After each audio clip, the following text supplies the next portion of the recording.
जब बात पतित पावन माँ गंगा की होती है तो मन में असीम श्रद्धा का भाव जगता है। माँ गंगा किसी के लिए जीवनदायिनी है, किसी के लिए आस्था और पूजनीय है, तो वहीं कुछ लोगों के लिए सिर्फ राजनीतिक इच्छा पूर्ति का मुद्दा है। जब तक माँ गंगा जीवनदायिनी, आस्था और पूजनीय थी, तब तक सदा नीरा बनकर निर्मलता का प्रतीक रही। लेकिन जब से इसमें राजनीति ने प्रवेश किया, तब से स्थिति बदली, लेकिन केवल कागजों पर। वर्तमान सरकार ने सितंबर 2014 में क्लीन गंगा फंड बनाकर राजस्व का आवंटन किया, लेकिन धरातल पर सिर्फ निराशा है। इसलिए यह जानना जरूरी है कि आखिर नमामि गंगे क्या है, गंगा नदी को स्वच्छ करने को लेकर कब क्या हुआ, और अंतिम प्रश्न यह है कि इतने प्रयास करने के बाद भी वास्तविकता क्या है। दरअसल हिंदू धर्म में मां गंगा को पतित पावनी कहा गया है, अर्थात गंगा में स्नान करने से पापों का नाश होता है और पापी भी तर जाते हैं। पौराणिक मान्यता के अनुसार गंगा दशहरा के दिन ही ऋषि भागीरथी की कठोर तपस्या से प्रसन्न होकर धरती पर आई थी। तब से लेकर आज तक निर्मल जल लोगों के लिए अमृत का कार्य करता रहा है। सोचिए, जिस नदी के निर्मल जल की पहचान अमृत समान शुद्धता से होती थी, उस नदी को मैली कहा जाने लगा। यह खतरनाक तब और भी हो गया जब राजनीतिक दलों ने इसे वोट बैंक का साधन बना दिया। वैसे तो आजादी के बाद से ही गंगा नदी की सफाई को लेकर आवाज उठने लगी थी, लेकिन यह बात है वर्ष 1985 की, जब पहली बार केंद्र सरकार के स्तर पर गंगा नदी के संरक्षण का प्रयास आरंभ हुआ था।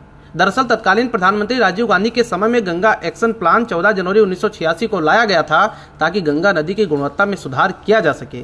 समय व्यतीत होता रहा, सरकारें आती जाती रहीं और यह काम ठंडे बस्ते में आगे के आदेश के लिए इंतजार करता रहा। वर्ष 2009 में राष्ट्रीय गंगा नदी बेसिन प्राधिकरण का गठन किया गया, जिसके बाद गंगा नदी को भारत की राष्ट्रीय नदी घोषित किया गया। इसके तहत 2020 तक यह लक्ष्य रखा गया कि कोई भी नगरपालिका सीवेज और औद्योगिक कचरा उपचार के बिना गंगा नदी में नहीं छोड़ा जाएगा, जिसके लिए करीब 15,000 करोड़ रुपए भी आवंटित हुए, लेकिन यह भी अपने लक्ष्य प्राप्ति में सफल नहीं हो पाया। जब 2014 का लोकसभा चुनाव आया और भाजपा की ओर से प्रधानमंत्री उम्मीदवार बने तत्कालीन गुजरात के मुख्यमंत्री नरेंद्र मोदी ने अपना संसदीय क्षेत्र गंगा नदी के किनारे बसे वाराणसी को चुना, तो गंगा की सफाई और इसके पुनरुद्धार की आस फिर जगी। उस समय नरेंद्र मोदी ने एक चुनावी रैली में कहा था कि ना तो हमें किसी ने भेजा है, ना तो मैं यहाँ आया हूँ, मुझे तो माँ गंगा ने बुलाया है। उसके बाद लोगों में और शायद माँ गंगा को भी लगा कि अब वह समय दूर नहीं जब वही निर्मल धारा फिर कल कल करते हुए बहेगी। चुनाव बाद सरकार ने उसी वर्ष सितंबर में नमामि गंगे प्रोजेक्ट की शुरुआत की और उद्देश्य रखा कि 2021 तक गंगा पूरी तरह स्वच्छ हो जाएंगी। शुरुआती समय में सरकार गंगा नदी की सफाई को लेकर संवेदनशील दिखी, लेकिन कुछ ही वर्षों में इसकी फाइल फिर से वहीं अन्य फाइलों के बीच धूल फेंकने लगी। वर्ष 2017 में नेशनल ग्रीन ट्रिब्यूनल ने गंगा नदी में किसी भी अपशिष्ट के निपटान पर प्रतिबंध लगा दिया। फिर भी स्थिति में बदलाव कुछ खास नहीं हो पाया। यहाँ पर समझने वाली बात यह है कि गंगा को साफ करने के लिए सीवेज इंफ्रास्ट्रक्चर का सही तरह से बनना जरूरी है। इस वजह से काफी जोर शोर से केंद्र सरकार ने 186 प्रोजेक्ट शुरू किए थे, लेकिन पिछले साल अप्रैल तक सिर्फ 105 सीवेज प्रोजेक्ट पूरे हो पाए। एक आंकड़ा यह भी बताता है कि गंगा का स्वच्छ होना अभी ज्यादा मुश्किल इसलिए भी है क्योंकि उत्तर प्रदेश और बिहार से सबसे ज्यादा इंडस्ट्रियल वेस्ट गंगा में जा रहा है, लेकिन उसका प्रबंधन अभी भी पर्याप्त नहीं है।